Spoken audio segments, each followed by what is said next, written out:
Hey, Dr. Miller. For my theory, I chose the social exchange theory, which is also referred to as the game theory.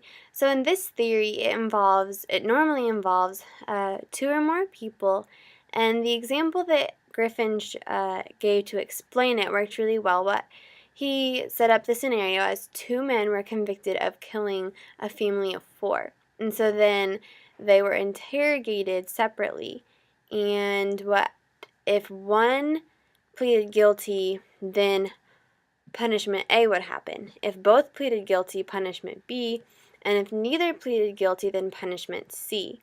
But the problem is with them being interrogated separately, they didn't know what the other person was going to do, and so they really had to consider their options. And that's where the social exchange theory comes in.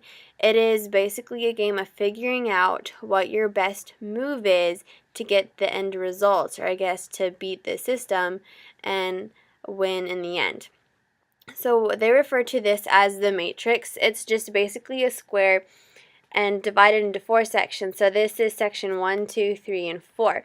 So the first convict is the circle, and he puts down, okay, in option 1, this is my result. Option 2, 3, and 4, this is how I would fare out of the system.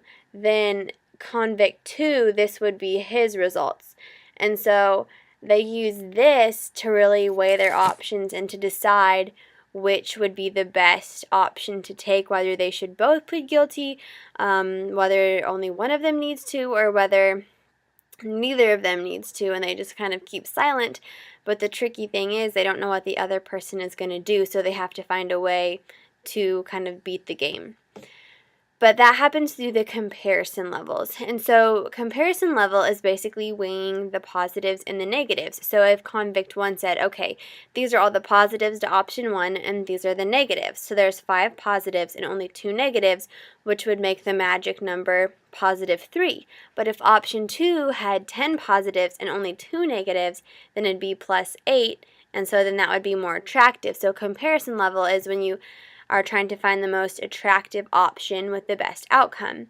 Now there's the comparison level of alternatives, which is seeing how low a person will go and still do something or still stay in a relationship.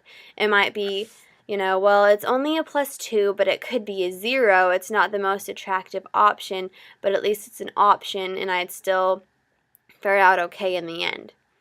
And a lot of it has to do with the relationship between the two people when they're trying to decide on an outcome, especially if they're interrogated separately. So if there is a reflex control in the relationship, it's just where one person is very self-centered and thinks that they have all the power, and so they're going to do what they're going to do, and they're not really going to give that much consideration to the other person.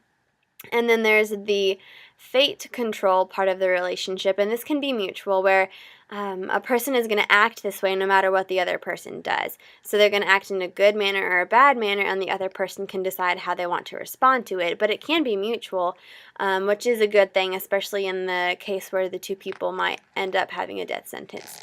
And then there's the behavioral control, which is when one person lets their behavior affect the other person, or they're behaving in such a way as to get a certain reaction.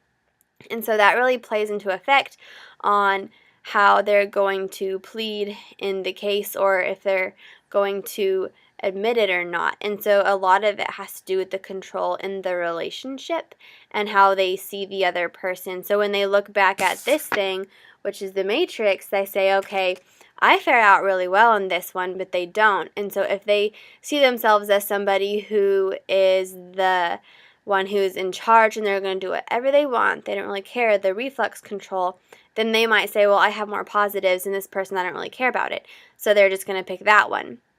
And so the reason it's social exchange is if I have this and get this outcome, that's the exchange part. I'm getting this in exchange for this. But it gets tricky because you have to consider the other person, and you have to really think about who has the control in the relationship. Like, do I need to let them make the decisions? Do they think I'm in control? Is it a mutual fate control? And so that's the social judgment theory, or social exchange theory. And a lot of it depends on the control in the relationship, and also and how they can play. It's like a game theory, basically, is they have to beat the odds and see what the best thing is and how to like win the game. And so it's referred to as a game theory even though the actual title is a social exchange theory.